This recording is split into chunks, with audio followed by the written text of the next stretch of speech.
early in my career was I was getting boxed into a certain stereotype. They were trying to make me match a certain glove, fit a certain glove. And I felt very restless in that mold. I know filmmakers who would have never considered casting me because of the way I look. Because I was that prototype that they have in their mind, right? The stereotype. I think as women especially, I think it would be true for men as well, but for me, I was able to say no the day I felt financially secure. The need for money could be endless. Hi, I'm Mirza and you're watching me on ETimes. I'd like to wish you all a very happy Durga Puja. Hi, I'm Hesha and joining me today on ETimes is one of my favorites, Mirza. Hesha, that is such a kind introduction. I'm so happy. I want to personally ask you this, how do you sort of maintain this healthy balance of, people around you, whether it is work-wise, whether it is personally, to strike a good bond? I think we all need meaningful relationships to survive life. And I remember reading this beautiful book, I don't know whether you've read it, it's called Into the Wild. A film was also made on it. Oliver Stone directed it. And there's a very beautiful line in the book, and it says that happiness can only exist when you have people you love to share it with.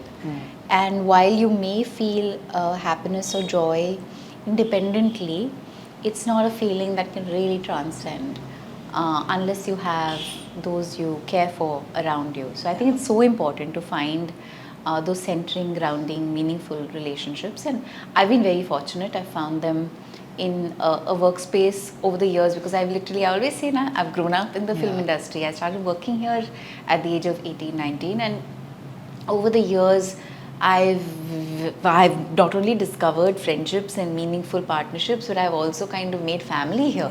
I think we all need those core persons, like those, the my people, the people who become your tribe. And I have that in my partner, my husband, my mother, Thea, who's my closest friend, and then everybody and everything else follows. Of course, right at the top of that list is my children. But before they came about, it was all of these people that make all the difference. And we all need that. Yeah, we all do. You've also done a Bengali film, no? I have. Are you going to go back to that cinema again? I've actually been offered a Bengali film right now. I'm just reading the script. I love doing all language films, but I've been very hesitant about working in certain industries. But I love doing Bangla films. I love the language, and there are some very special filmmakers in Kolkata. Yeah. Now, if I go back to your filmography, right from when you started, a lot of it back then was about being relevant. I think when you came, there was already an Aishwarya who was there, and then even in terms of beauty, if I'm talking about, and then you were right there. Everybody had these comparisons to make, and they all felt that, after Aishwarya, if there's anybody as beautiful as her, it's you. Coming back to now, do you still feel that staying relevant is something that comes to you naturally because you don so many hats, and that is why it's so easy for you to be so relevant and connect with people over and opposed to other actors right of this generation? I think relevance is very individualistic. It's also determined by your interest and pursuit of self. My pursuit always has been self-actualization. I am only interested in pursuing the full potential of my being. I'm interested and I care for the great work that you're doing. I will celebrate you, I will applaud you, I will root for you, but I will never compare you with me. And that's been a childhood thing. I've grown up with that understanding. And the first few years of the industry were very perplexing for me, because I was like, oh my God, what is going on here? Because I just didn't understand what the need was for the comparison. All I've ever understood is that everybody has their own unique path, and we must carve our own path, and we all have our unique journey. And what's most important is to be authentic and find your own voice. And I find that even early in my career, when I was being styled, or when my makeup was being done, or the way I was being treated, or the kind of paths that were being offered to me, I was getting boxed into a certain stereotype. They were trying to make me match a certain glove, fit a certain glove. And I felt very restless in that mold because it was not me. And it took for me to have the fortitude and the strength to say no to that kind of work at a certain point and say, I don't want to do this. I don't even want to lead films. Right? I am just happy being me so long as I get to do what I love and so long as I work with people who respect me.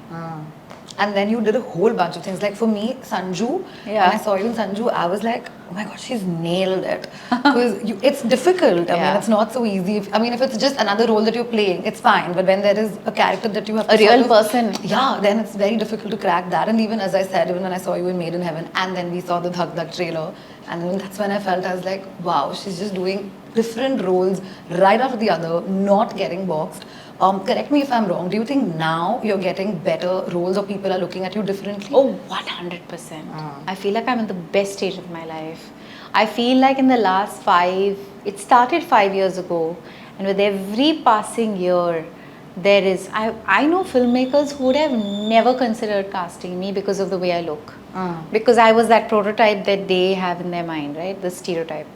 And then suddenly now, because of so much of what I do outside, because I have a voice, and because of the fact that many more people have heard me now, they perceive me very differently, which is why the parts that I get are so different. And then of course the work has to speak for itself.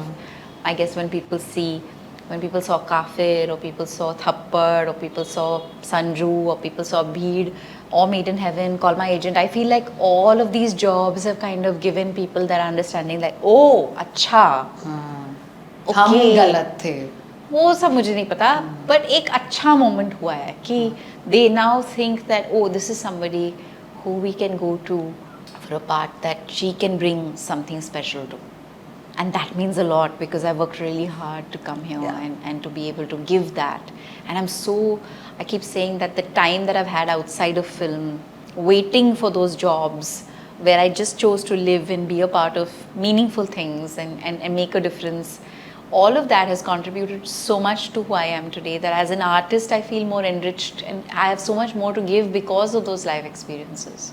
Lastly, if I have to sum this up, today, where do you see yourself going forward as far as your filmography is concerned? I feel like I'm on an exploratory trajectory. It's going to be very interesting because I am very intuitive. I only respond to scripts that come to me with intentionality, that have purpose, and I feel really drawn to and I feel connected to. And that's happening a lot more frequently now than it did before. So it'll be very interesting to see where it goes from here. You know, will it go back to something that I had not fathomed? Like, I know Shefali says this a lot. I know Tabu says this a lot. Will I be in my 50s suddenly feeling like, oh my God, I'm doing the best work of my life now, and then suddenly in my 60s feel the same way? I think that may happen because that's the sense that I'm getting with the way the industry is kind of opening up for women and the kind of stories we're willing to tell. Yeah. What's a non-negotiable for you when it comes to your role? Or something that you're willing to negotiate on, that would be the other part. It's not so much the role, it's just the environment. I can't work with people I feel disrespected by. Whenever I have watched your interviews, even as a professional, I've just seen that in this calm, composed, thoughtful thinking, you also know how to say no to people, which is a challenge. And I think that is something that I really look up to because when it comes to me, I have such a hard time saying no to people. Then I get boxed. I think as women especially, I think it will be true for men as well, but for me, I was able to say no the day I felt financially secure. Yeah. And that makes a big difference. Listen, the need for money could be endless. You also have to know how much you actually need, whereas how much you would like to have. And then when you're able to say, okay, I'm comfortable with this, and if I don't make one more rupee after this, I'm okay. I think you're able to, or you say that every month I'm able to make this much and this is good for me, you're able to say no more frequently. At least for things that, push you in a way that don't make you feel good about who you are. Thank you so much for everything. I'm looking forward to Dhak Dhak. I'm looking forward to anything and everything else that you touch right now. And I hope to see you soon. Thank you so much. Thank you.